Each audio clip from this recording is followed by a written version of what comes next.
안녕하세요. 대단히 휴직의 제임스입니다. 미국에 가면 아이들이 공부에서 벗어나서요, 마음껏 자유분방한 생활을 하다가 별 부담 없이 대학에 가는 줄 아는 분들이 간혹 있습니다만, 사실 정작 미국에 도착해서 1년 정도 있다 보면, 물론 한국만큼은 아니어도 여기서도 학원도 보내야 되고 이것저것 배우게 해야 좋은 대학에 보낼 수 있다라는 사실을 깨닫는 분들이 계십니다. 그렇지만 정말 중요한 기술 중에는요, 이런 학원 같은 곳에서는 잘 배울 수가 없고, 가정에서 부모님의 도움으로 배울 수 있는 것들이 있는데요. 오늘은 명문대 입학과 성공을 위해서 고등학생들이 반드시 익혀야 되는 필수 기술에 대해서 2회에 걸쳐서 말씀드리는 시간을 갖도록 하겠습니다.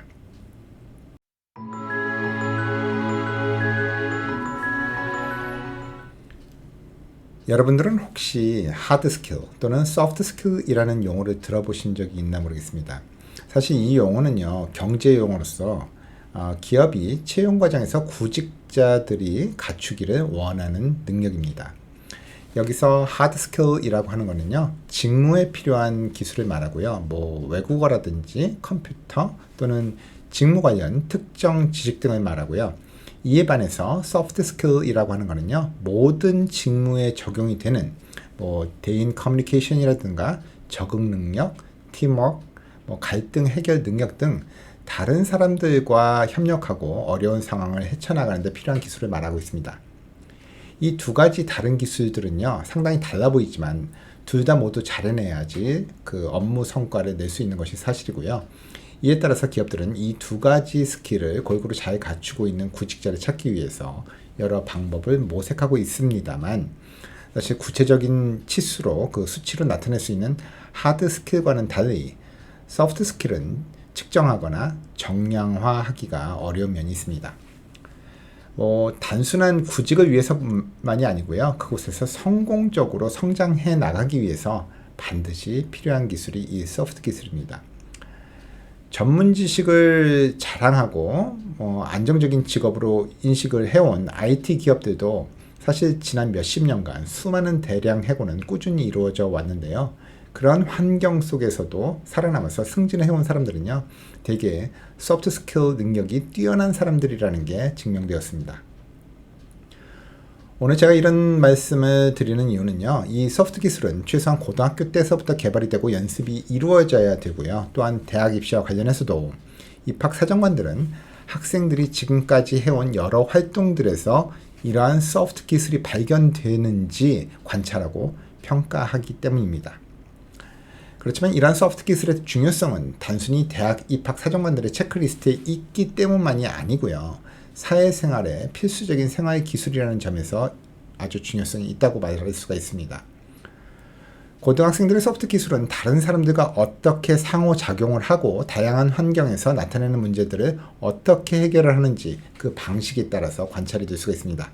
따라서 이 기술은 자신이 어떤 유형의 친구 또는 커뮤니티의 구성원이 될 것인지에 대해서 그것을 나타내주는 지표가 될 수 있다고 말할 수가 있겠죠. 이러한 소프트 기술 중에서도 우리 자녀들이 고등학교 때 반드시 익혀야 되는 기술들은 어떤 것들이 있고요, 어떤 방식으로 익힐 수 있는지 그 방법에 대해서 알아보는 시간을 갖도록 하겠습니다.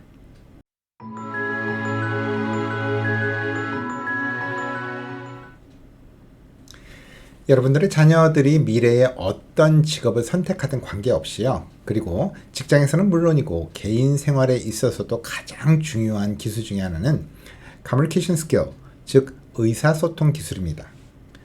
변호사나 아나운서와 같은 커뮤니케이션이 주된 업무가 아니더라도요, 영업직은 물론이고요, 의사라든가 심지어 예술가들조차도 커뮤니케이션 능력은 점점 더 필수적인 능력으로 여겨지고 있습니다. 대학에서도 교수나 카운슬러와 미팅을 정하고 직장이나 인턴십 관련 문의를 하고 인터뷰를 하는 등 커뮤니케이션 스킬은 필수적으로 요구가 되는 기술입니다. 사실 중요한 스킬이긴 하지만 일상생활에서 연습하는 방법은 그다지 어렵지는 않은데요. 혹 부모님들께서 대신 해주시던 일이 있었다면 이제부터는 자녀가 직접 하게 해주시면 됩니다. 학교 과제나 일정 등의 그 충돌 또는 대학 지원 등의 문제를 해결하기 위해서 학교에 이메일을 보내거나 미팅을 정하는 것부터 치과나 닥터 예약을 직접 시키신다든지 과외 활동 시 픽업 일정 조정을 한다든지 하는 것도 친구와 의논할 수 있도록 만드셔야 합니다. 이런 일들은 생각하기엔 되게 간단하네 라고 생각하실 수가 있겠지만 자녀가 즉각적인 피드백을 받게 된다는 점에서 스스로의 활동을 수정할 수 있는 기회를 제공하고 있습니다.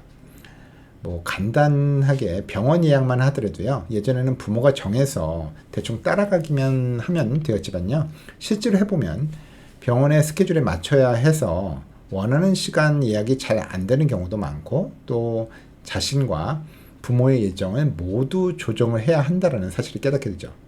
또 어떤 요청을 위해서 이메일을 보냈지만 상대방으로부터 답장을 못 받은 경우에 답을 받을 때까지 재발신 다시 보내야 한다는 점도 배우게 되고요. 그리고 픽업 약속을 까먹은 경우 다시 데리러 올 때까지 기다려야 하는 등 부모가 잔소리로 아무리 여러 번 말을 해도 듣지 않거나 못 깨우치던 그 교훈을 직접 체험함으로써 다음에 사용할 수 있는 강력한 인사이트를 얻게 됩니다.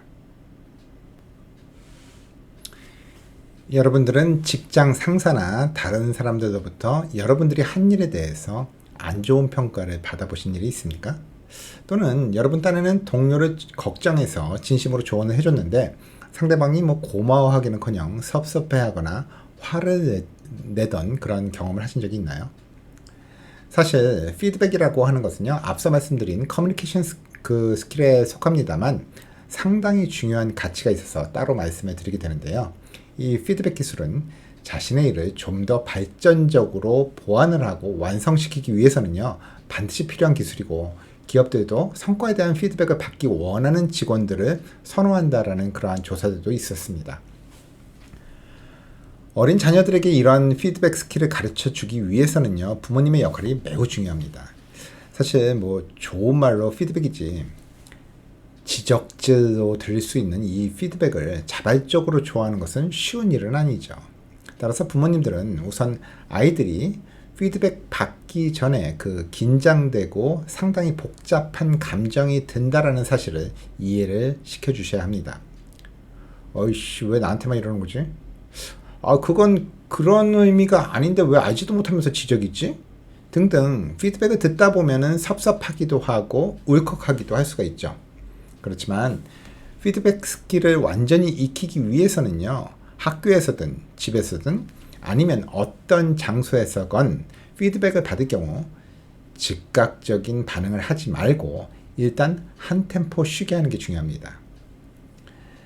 피드백은 부정확하거나 사실이 아닌 경우도 많습니다. 그렇지만 그러한 여러 가지 여러 피드백들을 통해서 나에게 도움이 되는 의견만을 선별해서 취득하는 과정이기 때문에요, 잘못된 피드백에 즉각적인 반응을 하기보다는 일단 차분히 듣고 버리는 과정이 필요하게 되는 것입니다.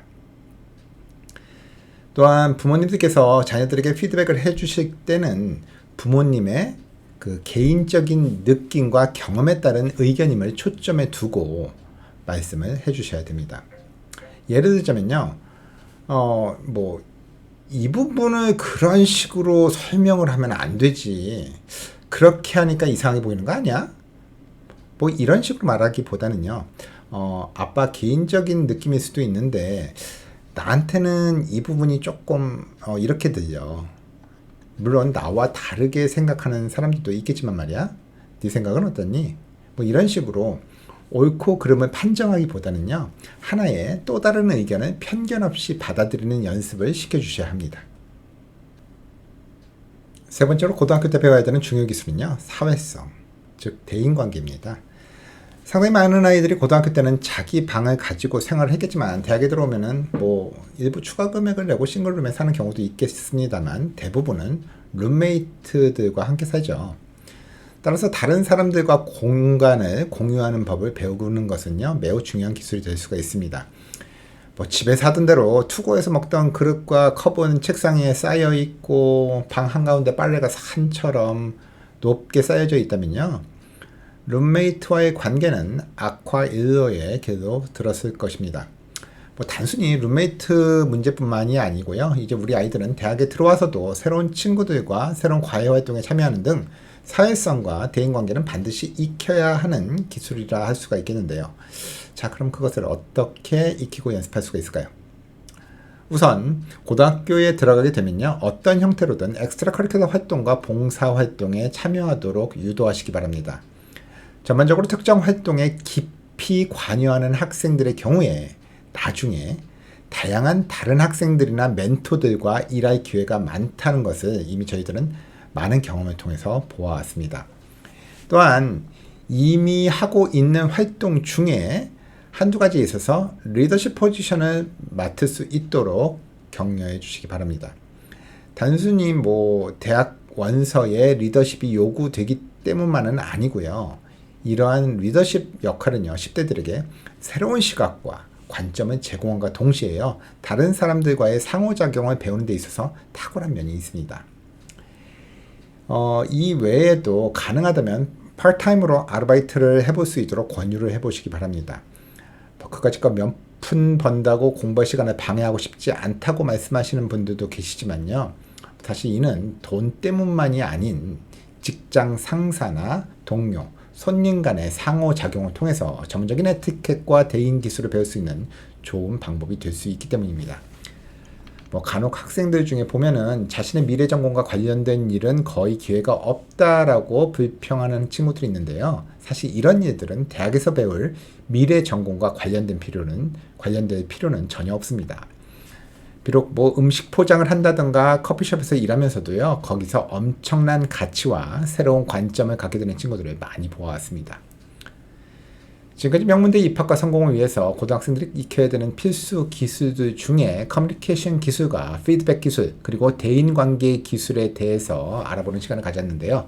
다음 시간에는 이어서 스트레스 관리와 문제 해결 기술, 시간 관리 기술 등 나머지 필수 소프트 기술에 대해서 알아보는 시간을 갖도록 하겠습니다. 지금까지 입시 전문가 제임스였습니다. 감사합니다.